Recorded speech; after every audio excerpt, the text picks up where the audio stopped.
আসসালামু আলাইকুম। আজকে আমরা দেখব RFID based door lock system. তো এখানে আমরা যদি একটা অথরাইজড কার্ড স্ক্যান করাই তাহলে আমরা দেখব লকটি অটোমেটিক অন হয়ে গেছে এবং স্ক্রিনে দেখাচ্ছে অ্যাক্সেস গ্র্যান্টেড এবং ইউজারের নামটা দেখাচ্ছে।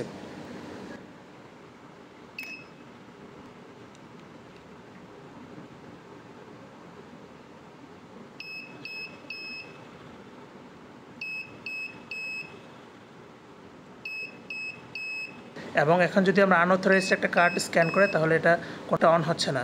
এবং যদি আমরা 5 বারের বেশি সময় এখানে স্ক্যান করি তাহলে সে একটা সাইরেন এবং রেড অ্যালার্ট শো করবে।